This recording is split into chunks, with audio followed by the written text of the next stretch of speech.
तो कैसे हैं आप सभी लोग। एक बार फिर से वेलकम है आपका मेरे YouTube channel study with Yogesh में। आज हम लोग कंप्यूटर का एक महत्वपूर्ण टॉपिक जो आपके सिलेबस के यूनिट 1 में दिया हुआ है, इंटरनेट और उसके साथ इनपुट और आउटपुट डिवाइसेस। तो वन डे एग्जाम की दृष्टि से इससे क्या क्वेश्चन आ सकते हैं ये मैं आपको आज करा दूंगा। और जो जीएस की डिमांड कर रहे थे वो 1 सितंबर से हम जीएस चलाएंगे एनसीईआरटी वाली, ठीक है। तब तक कुछ टॉपिक कंप्यूटर और कुछ उत्तराखंड के टॉपिक हम लोग कवर कर लेंगे और 1 सितंबर के बाद आपकी एनसीईआरटी जीएस की क्लास में शुरू करूंगा और पूरे सितंबर मंथ में मैक्सिमम क्लासेज उसी की आएंगी। बस 2 टॉपिक पॉलिटी और 2 टॉपिक इकोनॉमी की एक बार कवर कर दूंगा किसी दिन, तो आपका फिर अच्छा खासा लेवल का मतलब जो आपके एग्जाम की दृष्टि से चीज़ें हैं वो अच्छी खासी कवर हो जाएंगी, ठीक है। देखिए आप लोगों ने हेडिंग डालना है इंटरनेट, तो सीधे जल्दी से जल्दी मैं आपको इसको पढ़ा देता हूँ और सिर्फ इसको वन डे एग्जाम की दृष्टि से पढ़ाऊंगा, ठीक है। तो हेडिंग डाल लीजिए इंटरनेट। इंटरनेट, ठीक है। इंटरनेट को हिंदी में सूचना राजपथ बोलते हैं। क्या बोलते हैं? सूचना राजपथ। इसको क्या बोलते हैं? सूचना राजपथ भी इसी को बोला जाता है इंटरनेट को, और इसका फुल फॉर्म होता है इंटरनेशनल नेटवर्क। क्या होता है? इंटरनेशनल नेटवर्क, ठीक है। इसको ध्यान रखना। इंटरनेट को क्या बोलते हैं? इंटरनेशनल नेटवर्क को बोलते हैं। इसको ये याद रखना आप लोग। तो देखिए इंटरनेट, सबसे पहले क्या करना है आपको, पहला फैक्ट, भारत में इसकी शुरुआत कब से मानी जाती है? भारत में शुरू लिख लीजिए, क्योंकि मैं आपको सिर्फ फैक्ट पढ़ाऊंगा, जितनी जल्दी हो सके आपका तैयार हो जाए एग्जाम की दृष्टि से चीज़ें। भारत में 15 अगस्त 1995 से इसकी क्या मानी जाती है? शुरुआत मानी जाती है। और जो ये इंटरनेट प्रोवाइडर हैं उथे मतलब अभी तो कितने एमटीएनएल है, बीएसएनएल है, ये सब चीज़ें इंटरनेट प्रोवाइड कराते हैं, ये सब छोड़ दीजिए, ठीक है। तो भारत में शुरुआत कब से मानी जाती है? 15 अगस्त 1995 से। दूसरा, इंटरनेट से जो क्वेश्चन आता है आपका, एक बहुत फेमस क्वेश्चन आता है कि हाइपर लिंक क्या होता है? क्या होता है? हाइपर लिंक, ठीक है। हिंदी में भी लिख लीजिए आप चाहते हैं तो, हाइपर लिंक। ये बहुत बार पूछता है कि हाइपर लिंक आखिर होता क्या है। हाइपर लिंक क्या होता है? जब आप कोई डॉक्यूमेंट्स वगैरह खोलते हैं, आप खुद ही मतलब रटना नहीं है, आप मोबाइल पकड़ा, अपनी मोबाइल खोलने के बाद आप इंटरनेट में जाते हैं ना, या नेट वगैरह खोलते हैं, तो जिस पे क्लिक करते हैं ना, आप क्लिक करते हैं, जैसे आपने कोई वेबसाइट खोला, UKSSC खोला, उस पर क्लिक किया ना, तो क्लिक करते ही आपकी वो चीज़ खुल जाती है। यानी किसी वेबसाइट वगैरह पे जाके आप किसी डॉक्यूमेंट पे क्लिक करते हैं तो नई चीज़ खुल जाती है, उसी को हाइपर लिंक कहते हैं। यानी क्लिक करना एक हिसाब से देखा जाए तो हाइपर लिंक किसको कहते हैं? वेब पेज का एक वर्ड जिसे क्लिक करके दूसरा डॉक्यूमेंट खुल जाता है, ठीक है। लिखो वेब पेज का, वेब पेज, किसी भी वेबसाइट पे जाओगे, इसका एक वर्ड, वेब पेज का एक वर्ड जिसे क्लिक कर दूसरा डॉक्यूमेंट खुल जाता है, दूसरा डॉक्यूमेंट खुलता है, ठीक है। उसी को क्या बोलते हैं? हाइपर लिंक बोलते हैं। जैसे आप UKSSC की साइट पे गए, जाते ही आपने अंदर एडमिट कार्ड पे क्लिक किया तो एडमिट कार्ड वाले खुल गए, तो वही हाइपर लिंक है, ठीक है। ये इंपॉर्टेंट कर देना, और ये आपकी एग्जाम की दृष्टि से आता भी है कि हाइपर लिंक क्या होता है। एक बहुत फेमस चीज़ है, एक टर्मिनोलॉजी इंटरनेट में, उसको बोलते हैं मॉडेम। मॉडेम क्या होता है? इसको भी ध्यान रखना, ये भी मोस्ट इंपोर्टेंट करना, ठीक है। मॉडेम क्या होता है? देखिए कई प्रकार के सिग्नल होते हैं, डिजिटल सिग्नल होते हैं, एनालॉग सिग्नल होते हैं। अभी सिग्नल कैसे वर्क करते हैं, क्या करते हैं, इतना नहीं देखना है। डिजिटल सिग्नल को एनालॉग सिग्नल में और एनालॉग सिग्नल को डिजिटल सिग्नल में कन्वर्ट करने वाली जो डिवाइस होती है उसी को क्या बोलते हैं? मॉडेम बोला जाता है। तो इसमें लिखो डिजिटल सिग्नल को एनालॉग, वो एनालॉग को डिजिटल सिग्नल में कन्वर्ट करने वाली डिवाइस। क्या लिखोगे? डिजिटल सिग्नल को, क्या पूरा लिखना है, ठीक है। डिजिटल सिग्नल को एनालॉग सिग्नल में तथा एनालॉग सिग्नल को डिजिटल में कन्वर्ट करने वाली डिवाइस, डिजिटल में कन्वर्ट करती है, ठीक है। यानी इनको इसमें परिवर्तित कर देगी। तो आपसे क्वेश्चन पूछेगा मॉडेम क्या होती है, तो आप लिखोगे मतलब पूछेगा क्वेश्चन में मॉडेम का मुख्य कार्य क्या है, डिजिटल सिग्नल को एनालॉग में मतलब, या कुछ और देगा, इनमें से कोई ऑप्शन देगा, आपको समझ आ जाएगा। और ध्यान रखना इसी में से एक क्वेश्चन आपसे क्या पूछा जाता है, मॉडेम जो है कंप्यूटर से जब जुड़ा रहता है वो किसकी सहायता से जुड़ा रहता है? उसको बोलता है टेलीफोन लाइन की। यानी होता कैसे है, देखो ये गई आपकी एक लाइन, इसी को बोला गया टेलीफोन लाइन, टेलीफोन लाइन, ठीक है। यहां जुड़ा होगा आपका मॉडेम और यहां जुड़ा होगा आपका कंप्यूटर। इस प्रकार से होता है और ये क्या करता है अपने आप में डिजिटल सिग्नल को एनालॉग में और एनालॉग को डिजिटल में बदल देता है। तो ध्यान रखना एक क्वेश्चन ये पूछा जाता है कि जब मॉडेम को कंप्यूटर्स के साथ जोड़ा जाता है तो उसमें महत्वपूर्ण भूमिका कौन निभाता है? टेलीफोन लाइन, जो सिग्नल को इस प्रकार से मतलब मॉडेम के माध्यम से ही कन्वर्ट करता है। ठीक है, टेलीफोन लाइन से ही जुड़ा रहता है, ये ध्यान आपको रखना है, इसको इंपोर्टेंट कर देना इस वाले डायग्राम को। ठीक, यहाँ पे से क्वेश्चन आपसे पूछने की संभावनाएं हैं। अगला देखो यहीं पे से क्या क्वेश्चन पूछता है, मॉडेम की स्पीड किस में नापते हैं? क्योंकि कोई भी डिवाइस है कोई ना कोई स्पीड होगी, उसको बोलते हैं बिट्स पर सेकंड यानी बीपीएस। ठीक है, तो लिखो मॉडेम की स्पीड किस में नापते हैं, यहां लिख दिया मैंने। ठीक है, मॉडेम की स्पीड किस में नापते हैं? मॉडेम की स्पीड किस में नापते हैं? बीपीएस यानी बिट्स पर सेकंड।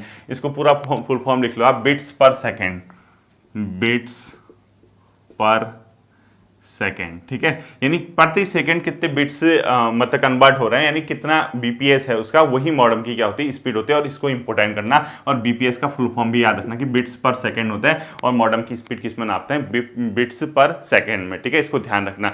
अब देखो जैसे आप इंटरनेट वगैरह, इसको नोट कर लो, स्क्रीनशॉट ले लो, जैसे आप नेट वगैरह चलाते हैं, इंटरनेट वगैरह चलाते हैं, तो एक चीज आप हमेशा ध्यान रखना कि आपका इंटरनेट से जुड़ने के लिए वेब ब्राउजर का होना आवश्यक है। आप खुद ही जैसे मोबाइल फोन वगैरह पे नेट वगैरह चलाते होंगे तो वेब ब्राउजर होते हैं आपके उसमें, जैसे ओपेरा मिनी है, यूसी ब्राउजर है, क्रोम ब्राउजर है।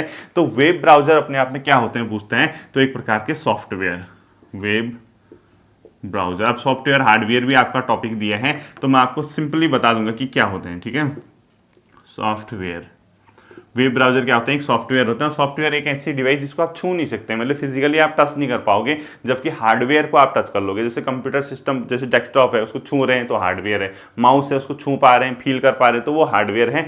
जैसे कोई एप्लीकेशन वगैरह उसको देख सकते हैं, वो वर्क करता है, लेकिन उसको आप छू वगैरह नहीं सकते हो, तो वो सॉफ्टवेयर होता है। वेब ब्राउजर अपने आप में क्या होते हैं पूछता है, तो सॉफ्टवेयर। और कुछ वेब ब्राउजर्स के नाम पूछता है वो क्वेश्चन, एग्जाम्पल। ठीक है, यानी अगर आपसे कभी पूछेगा ओपेरा क्या है, यानी ओपेरा मिनी आपने फोन पे सुना होगा, एक प्रकार का वेब ब्राउजर। इसके अलावा एक वेब ब्राउजर होता है सफारी, सफारी भी क्या है अपने आप में एक वेब ब्राउजर है। साथ ही साथ क्या होता है, क्रोम ब्राउजर होता है, एक मोजिला फायरफॉक्स भी होता है। ये सब के सब क्या है अपने आप में वेब ब्राउजर। लिखो Chrome browser, Mozilla Firefox, Mozilla Firefox, ये सब के सब क्या हैं अपने आप में वेब ब्राउजर में। क्वेश्चन पूछेगा आपसे कि ये क्या है। ठीक है, जैसे कभी पूछेगा मोजिला फायरफॉक्स क्या है, तो सीधे सीधे बताना एक प्रकार का वेब ब्राउजर। ठीक, अब ये वेब ब्राउजर क्या करता है, कंप्यूटर को इंटरनेट से जोड़ने का काम करता है। तो वेब ब्राउजर के नीचे इस प्रकार से लिखो कंप्यूटर को इंटरनेट से जोड़ने का काम, इंटरनेट से जोड़ने का काम। जैसे आप फोन ही चलाते हो तो अगर आप नेट वगैरह में कोई काम करना चाहते हो तो क्या जोड़ने का कार्य करता है। तो कैसे करोगे, डायरेक्ट तो चलाओगे नहीं, किसी न किसी वेब ब्राउजर पे जाओगे, उस पर कुछ सर्च करोगे, तभी तो इंटरनेट से आप कनेक्ट होते हो। जैसे एक प्रकार की फेसबुक में ही खोलना है, आपने कभी गूगल पे सर्च करते हो, यानी आप ओपेरा से चलाते हो, कोई किसी से चलाता है, कोई इसी की ऐप से चलाता है। ये सब के सब अपने आप में क्या है, वेब ब्राउजर होते हैं और इनका काम इंटरनेट से कंप्यूटर को जोड़ना होता है। अब देखिए एक बहुत फेमस फुल फॉर्म पूछता है यूआरएल, इसी में लगता है यूआरएल की फुल फॉर्म क्या होती है पूछेगा। तो इसका फुल फॉर्म होता है यूनिफॉर्म रिसोर्स लोकेटर। और ये मोस्ट इंपोर्टेंट कर देना कि यूआरएल की फुल फॉर्म क्या होती है, यूनिफॉर्म। ये सब कंप्यूटर के इंटरनेट वाले चैप्टर से हैं। ठीक है, यूनिफॉर्म रिसोर्स लोकेटर, ये हमेशा ध्यान रखना, इसका फुल फॉर्म मोस्ट इंपोर्टेंट कर देना, यूनिफॉर्म रिसोर्स लोकेटर। ये यूआरएल का फुल फॉर्म पूछता है और ये भी अपने आप में इंटरनेट की क्या है, टर्मिनोलॉजी है, तो ध्यान रखना है इसको। ठीक, अब देखिए जब आप इंटरनेट वगैरह चलाते हैं तो कहीं ना कहीं कोई चीज़ सर्च करते हैं, जैसे गूगल में गए आप, जैसे कोई चीज़ सर्च करनी होगी तुरंत किस में जाते हो, गूगल पे जाते हो ना, इनको बोला जाता है सर्च इंजन। यानी जो आपको सर्च करने में, कोई चीज़ आपको ढूंढने में मदद करते हैं तो उनको बोला जाता है सर्च इंजन। तो कुछ सर्च इंजनों के नाम लिख देता हूँ, तो आपसे ये भी पूछा जाता है कि इनमें से कौन सा एक सर्च इंजन है, या ये क्या है, तो आप ऑप्शन दिया होगा सर्च इंजन ये वो, तो ये ध्यान रखना। ठीक है, तो कुछ सर्च इंजनों के नाम आप लिख लो, जैसे गूगल, लाइकॉस, याहू, खोज, ये सब के सब। ठीक है, जैसे आपने गूगल लिख लिया, लाइकॉस, याहू, खोज, ये खोज जो है भारतीय है। ठीक है, ये जो खोज वाला है आपका, ये क्या है, भारतीय। इसके अलावा एक बिंग भी होता है, एक साइबर 411 है। ठीक है, एक लिख लीजिए बिंग, बिंग ठीक है। और एक होता है साइबर 411 जो कि बहुत बड़ा क्या है अपने आप में सर्च इंजन है, इसको ध्यान रखना है, ठीक है। साइबर 411, साइबर 411 आदि, ये सब के सब क्या है, सर्च इंजन है। इसको ध्यान रखना, क्वेश्चन पूछेगा आपसे इनमें से कौन से एक सर्च इंजन है या इसका क्या काम है। जैसे कभी पूछ देगा लाइकॉस क्या है, एक सॉफ्टवेयर एक सर्च इंजन, इस प्रकार से कुछ पूछेगा तो ध्यान रखना उस टाइम, ठीक है। या हार्डवेयर इस टाइप से, तो सर्च इंजन क्या होते हैं ये आपको पता चल गया, ठीक। अब देखिए मैं आपको एक चीज़ बताता हूँ, आपको मैंने ईमेल के बारे में बताया था।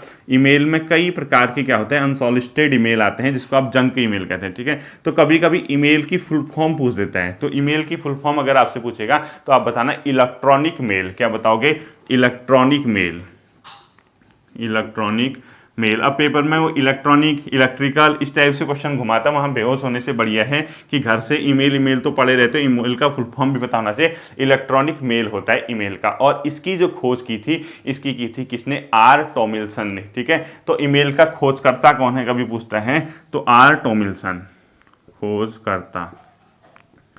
कब की थी वगैरह नेट में खुद सर्च कर सकते हो इस सर्च इंजन में जाके, ठीक है।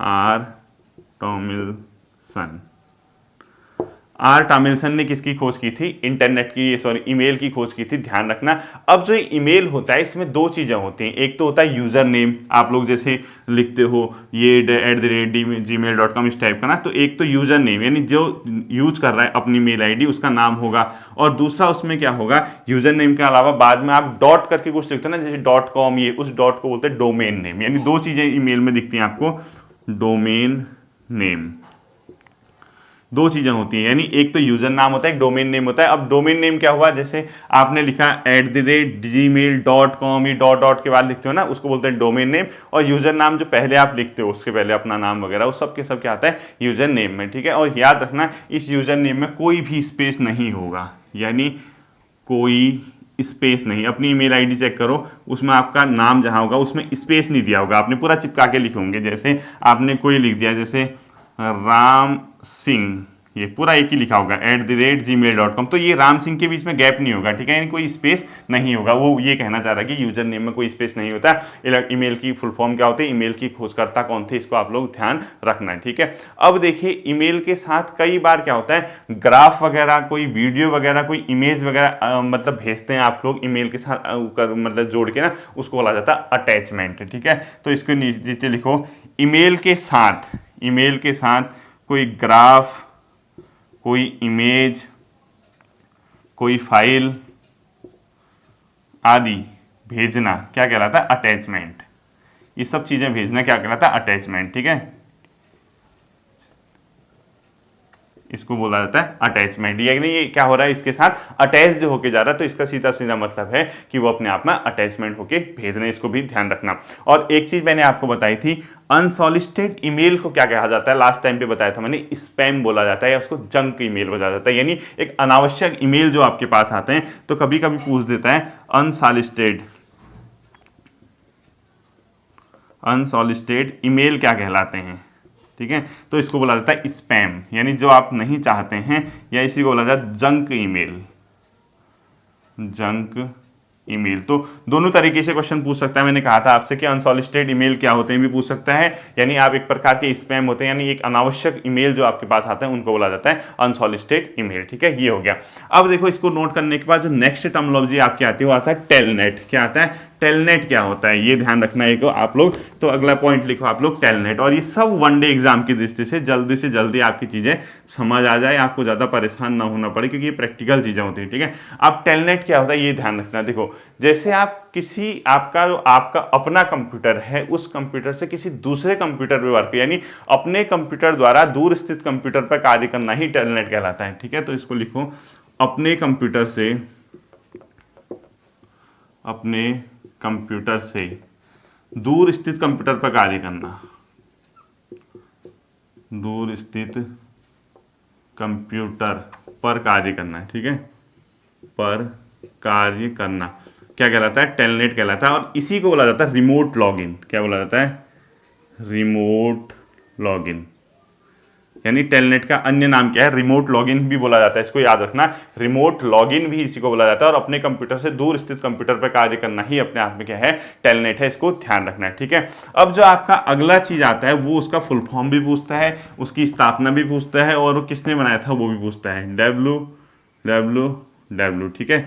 जैसे आप लोग कोई सर्च करते थे ना पहले से, आजकल तो डायरेक्ट लिखते, तो पहले हम लोग जब नया नया इंटरनेट आया था, यानी हमारे पे नए नए फोन आए थे, तो हम कोई चीज सर्च करते थे तो आगे लिख देते थे www.ye.com ना, तो उसी www का फुल फॉर्म होता है वर्ल्ड वाइड वेब, यानी इसका फुल फॉर्म पूछता है वर्ल्ड वाइड वेब, ठीक है। तो इसको लिखो वर्ल्ड वाइड वेब। इसकी खोज हुई थी 1989 में, और इसको खोजा गया था टिम बर्नर्स नाम के व्यक्ति द्वारा, ठीक है। तो इसको लिखो टिम बर्नर्स ने इसको क्या किया था, खोजा था, इसको आप लोग ध्यान रखना। और नेक्स्ट आता है इससे भी मोस्ट इंपोर्टेंट, जैसे आप वेब पेज लिखते हो ना, वेब पेज पे कुछ लिखते हो, जैसे आप गए नेट पे, कोई भी वेब ब्राउजर पे गए, उस पर आप कुछ लिखने लगे, तो वो जो लिखते हैं ना वेब पेज में जो भाषा, वो किस भाषा में लिखता है ये भी पूछता है, उसको बोला था HTML, ठीक है। तो इसको भी मोस्ट इंपोर्टेंट क्वेश्चन करना, वेब पेज किस भाषा में लिखे जाते हैं, वेब पेज किस भाषा में लिखे जाते हैं, ठीक है, किस भाषा में लिखे जाते हैं, HTML। और दोनों तरीके से क्वेश्चन आ सकता है, वेब पेज किस भाषा में लिखे जाता है, और वेब पेज में जो जिस भाषा का प्रयोग किया जाता है उसका फुल फॉर्म इसका, यानी HTML का। इसको बोला जाता है हाइपर टेक्स्ट मार्कअप लैंग्वेज, ठीक है, हाइपर टेक्स्ट मार्कअप लैंग्वेज, ठीक है, हाइपर टेक्स्ट मार्कअप लैंग्वेज इसको बोला जाता है HTML को। और ये HTML का फुल फॉर्म भी पूछता है, वेब पेज किस भाषा में लिखे जाते हैं ये भी क्वेश्चन पूछता है। अब देखो, जैसे दो कंप्यूटर हैं, दो कंप्यूटरों के बीच आपको फाइल ट्रांसफर करना है, यानी ये एक कंप्यूटर ये हो गया C1, एक कंप्यूटर ये हो गया C2। अब किसी माध्यम से आप इसको फाइल यहाँ ट्रांसफर करना चाह रहे हो, यानी दो कंप्यूटरों के बीच फाइल ट्रांसफर करते हो, तो वो जो फाइल ट्रांसफर करने की सुविधा है उसको बोला जाता है FTP, यानी फाइल ट्रांसफर प्रोटोकॉल, ठीक है, इसको बोला जाता है FTP। तो अब आपसे क्वेश्चन क्या पूछना है, देखो मैं आपको लिखा देता हूं कि FTP क्या होता है। FTP, इसको ब्रैकेट में लिखो, फाइल ट्रांसफर प्रोटोकॉल। ये क्या होता है, दो कंप्यूटरों के बीच फाइल ट्रांसफर करने की सुविधा। इसके आगे लिख दो, दो कंप्यूटरों के बीच फाइल ट्रांसफर करने की सुविधा, फाइल ट्रांसफर की सुविधा को क्या बोला जाता है, FTP बोला जाता है। और इसको भी इंपोर्टेंट कर देना है, फाइल ट्रांसफर प्रोटोकॉल का फुल फॉर्म भी पूछता है, ठीक है। और एक इससे भी मोस्ट इंपोर्टेंट क्वेश्चन मैं आपको बताता हूं, इंटरनेट किस प्रोटोकॉल का प्रयोग करता है। जैसे कोई भी चीज होती है उसका अपना कोई ना कोई प्रोटोकॉल होगा ना, किसी चीज को तो मानता होगा, जिसके अकॉर्डिंग वो चलता होगा। तो ये क्वेश्चन पूछता है कि इंटरनेट किस प्रोटोकॉल का प्रयोग करता है, इंटरनेट किस प्रोटोकॉल का प्रयोग करता है, ठीक है। तो ये क्वेश्चन आपसे पूछेगा, और इसको बोल देना आप लोग सीधे से TCP या IP। क्या लिखोगे आप, TCP या IP। जैसे IP सुना होगा ना, इंटरनेट प्रोटोकॉल, जैसे IP एड्रेस कहते हैं, आप लोगों ने सुना होगा। और TCP का मतलब होता है ट्रांसमिशन कंट्रोल प्रोटोकॉल, यानी ट्रांसमिशन कंट्रोल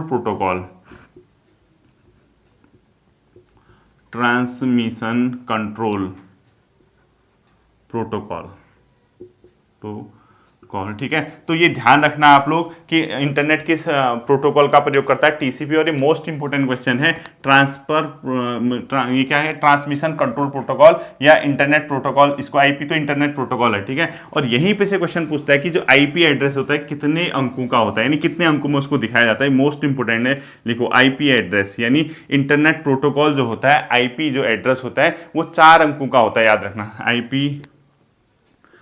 एड्रेस 4 अंक का समूह होता है, ठीक है। 4 अंक का मतलब ऐसा नहीं है 2 3 1 4, ऐसा नहीं, 4 अंक का समूह, मतलब 4 अंक समूह। अब आपको मैं बताता हूँ कैसे, एग्जाम्पल लिख लेना ताकि आपको समझ आ जाए। एग्जाम्पल जैसे ऐसा होगा, ये जैसे 1 3 6 डॉट 0 4 डॉट 0 9 डेट 2 1 2 2, इस प्रकार से, यानी 1 अंक 2 अंक 3 अंक 4 अंक, इस प्रकार का एक समूह होगा।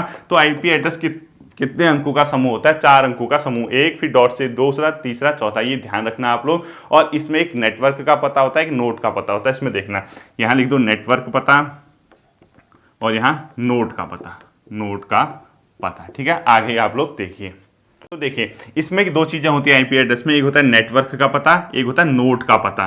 तो ध्यान रखना, जो आईपी एड्रेस होता है वो 4 अंकों का समूह होता है इस प्रकार से। अब 4 अंक ऐसा नहीं है 1 2 3 4 इस प्रकार नहीं, 4 अंक का मतलब इस प्रकार से वो होगा। ट्रांसमिशन प्रोटोकॉल का ये प्रयोग करता है इंटरनेट, सबसे इंपॉर्टेंट क्वेश्चनों में से एक होते हैं, ठीक है। अब देखिए लास्ट की 2-3 चीजें बची हैं, इसके बाद मैं आपको इनपुट और आउटपुट डिवाइसेस पढ़ा दूंगा कि कौन सी इनपुट होती है कौन से आउटपुट होते हैं, वहां से भी क्वेश्चन आना लगभग तय है। अब अगला टर्मिनोलॉजी आपने लिखना है डोमेन नेम। डोमेन नेम यानी डोमेन नाम। देखो आप लोग, एक एग्जांपल मैं आपको बताता हूं, आपने क्या किया, www.uk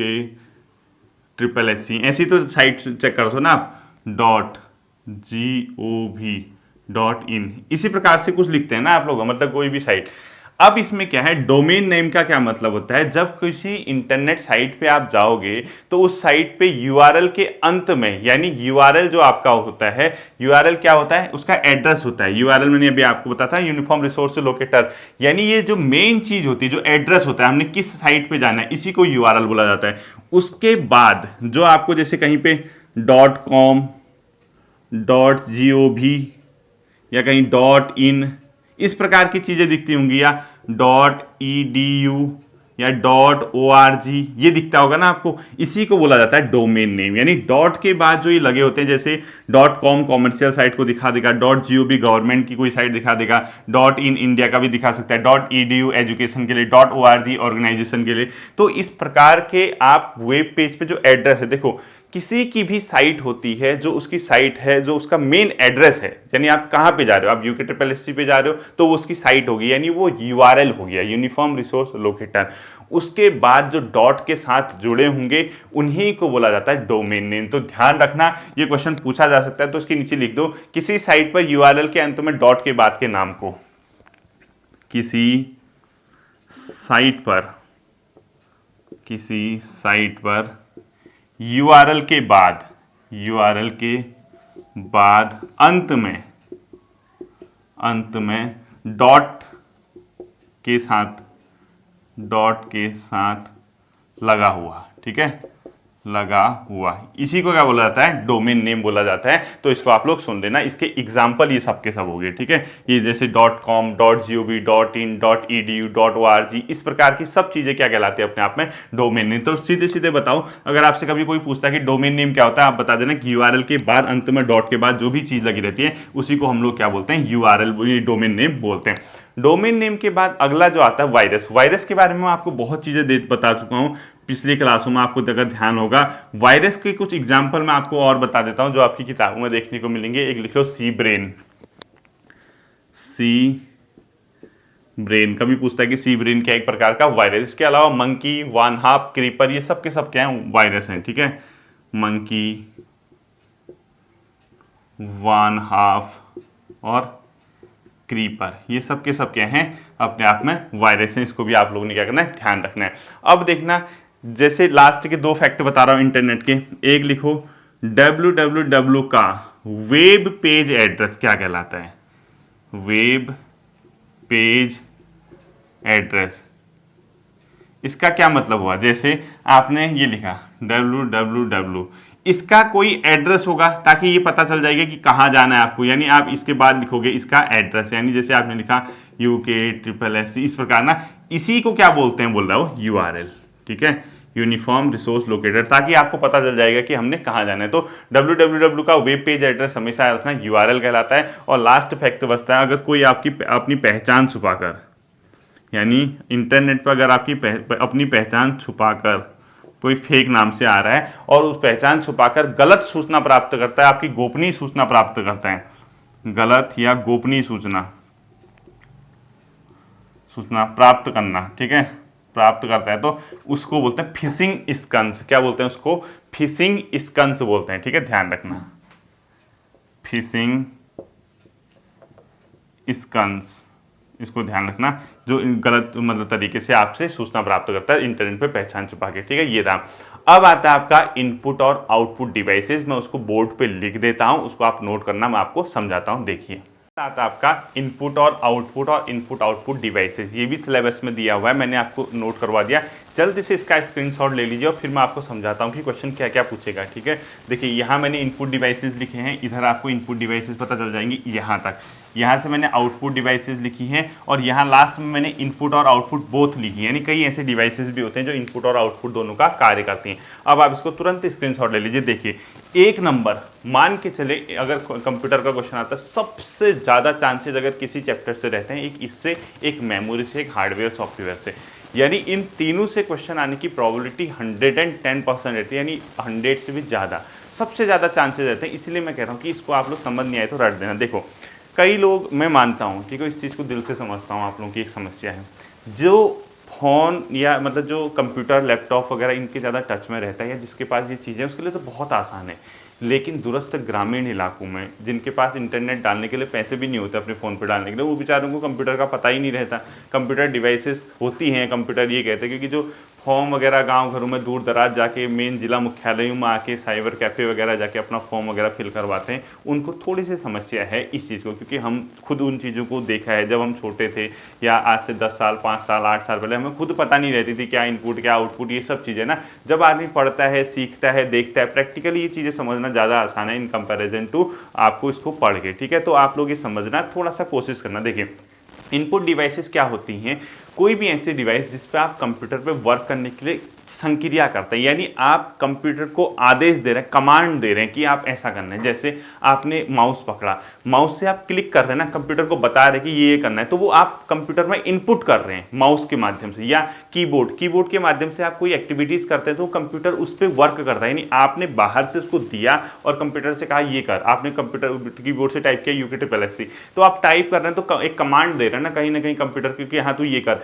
आपने इनपुट किया है, आपने कंप्यूटर को बताया ये कर। अब कंप्यूटर वो करने के बाद, अगर उस एक्टिविटीज को करने के बाद कोई ऐसी चीज जो उसका रिजल्ट दे रहा है, बाहर निकाल रहा है, यानी उसको जो आपने इनपुट किया उसके बाद उसका अगर कोई रिजल्ट दे रहा है, कंप्यूटर अपने माध्यम से उसको सही करके बाहर निकाल रहा है या उसका रिजल्ट दे रहा है, तो अपने आप में आउटपुट डिवाइसेस के अंदर आते हैं। देखो कैसे, पहला देखना इनपुट डिवाइस कीबोर्ड है। कीबोर्ड क्यों इनपुट डिवाइस है? जैसे आप लोग कोई काम करते हैं, आपने टाइप किया तो आपने कंप्यूटर को कमांड दी ना, आपने कहा ये करना है, तो आपने इनपुट किया कंप्यूटर में। इसी के अलावा माउस पकड़ के क्लिक करते रहते हो, कभी कुछ यानी इनपुट कर रहे हो। अब ये ट्रैक बॉल, जॉयस्टिक, ये पहले चलते थे, अब उतना ज़्यादा यूज इसका होता नहीं है। गोल बॉल टाइप का होता था, माउस टाइप का ही ट्रैक बॉल, एक जॉयस्टिक होती थी। इसको आप लोग नेट से सर्च कर लेना, इसकी इमेज कैसी होती है, ध्यान रखना बस कि इनपुट बेसिकली यहीं से आता है, कीबोर्ड माउस। इसके अलावा एक स्कैनर होता है, स्कैनर भी इनपुट होता है। जैसे हम लोग अपने डॉक्यूमेंट, आप लोग फॉर्म वगैरह भरते होते हैं, स्कैन करते होते हैं, वो स्कैन मतलब कि वो पूरा उसको स्कैन करेगा, उसके बाद PDF वगैरह फाइल में कन्वर्ट कर देता है, यानी वो बहुत इमेज बहुत साफ दिखती है उससे। तो स्कैनर भी अपने आप में एक इनपुट डिवाइस है, इसको हाईलाइट कर देना क्योंकि आपको ये पूछ सकता है, ठीक है।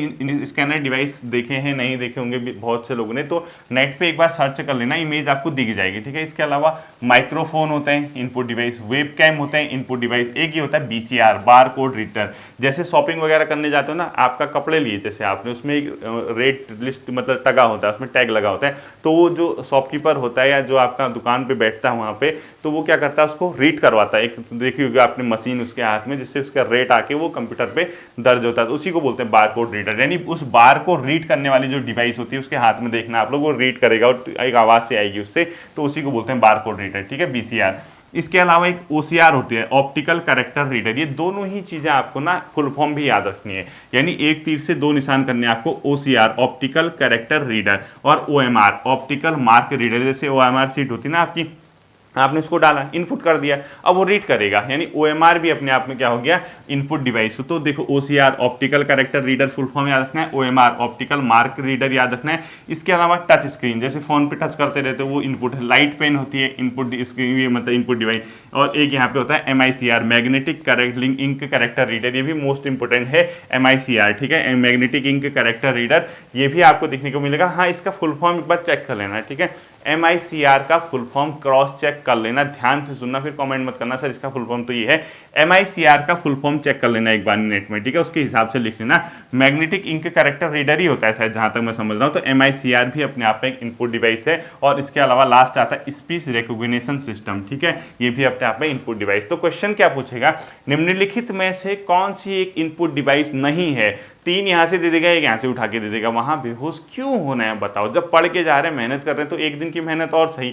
तो ध्यान रखना, इनपुट डिवाइसेस के नाम याद रखना, ये अपने आप में इनपुट डिवाइस होते हैं। और इसको याद करने का सबसे बढ़िया तरीका वही दिमाग लगाओ। जो डिवाइसेस आपको पता है हाँ यार इससे इनपुट हो रहा है, वो तो छोड़ दो। जो नहीं पता चल रहा उसको नेट पे सर्च करो, उसकी इमेज बनाओ, इमेज देखो और इमेज से आपको याद हो जाएगा। ये होता है इनपुट, ठीक है। और इनके फुल फॉर्म MICR का, OCR का, OMR का, बारकोड रीडर का, इसका फुल फॉर्म भी आपने याद रखना है। दूसरा होता है आउटपुट डिवाइसेस। आउटपुट, आपने कंप्यूटर पे कोई संक्रिया, कोई क्रिया की, कंप्यूटर को कमांड दी, उसके बाद वो रिजल्ट जिसमें आते हैं बाहर आएगा, वो आउटपुट देगा आपको, ठीक है। जैसे मॉनिटर, मॉनिटर क्या हो जाएगा कंप्यूटर का आउटपुट। प्रिंटर, आपने प्रिंट की कमांड दी, कीबोर्ड के माध्यम से Ctrl+P किया, सेलेक्ट ऑल किया, उसने सेलेक्ट करने के बाद जब आप उसको कमांड दे रहे हो तो प्रिंट कर रहा है, तो प्रिंट बाहर दे रहा है, डिवाइस आपको क्या दे रहा है, उसका रिजल्ट दे रहा है। स्पीकर, आप लोग स्पीकर होता है, साउंड सुनते हैं उसमें, आउटपुट डिवाइस। प्लाटर होता था, एक स्क्रीन इमेज प्रोजेक्टर होता है, ये सब के सब क्या होते हैं, आउटपुट डिवाइस। तो आपको बेसिकली इनपुट याद रखने, ज़्यादा डिवाइस इनपुट के अंदर आता है।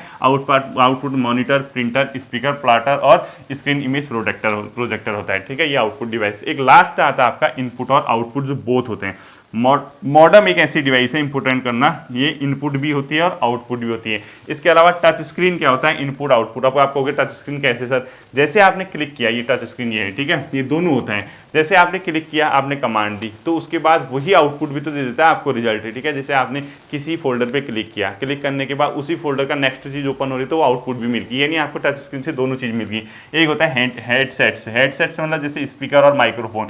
स्पीकर और माइक्रोफोन्स भी किसके अंदर आते हैं, हेडसेट के अंदर, और ये इनपुट और आउटपुट है। और एक होती है फैक्स मशीन, आपने देखा होगा, आउटपुट मतलब इनपुट और आउटपुट, ठीक है। यहाँ से फैक्स किया, दूसरी जगह पहुंच रहा है, यहाँ से फैक्स करने में वो इनपुट हो गया, जब दूसरी जगह पहुंच रहा हो उसके लिए वो आउटपुट का काम करेगा। तो इनपुट और आउटपुट दोनों डिवाइसेस कौन सी होती है, ये आउटपुट कौन सी होती है और इनपुट कौन सी होती है, ये।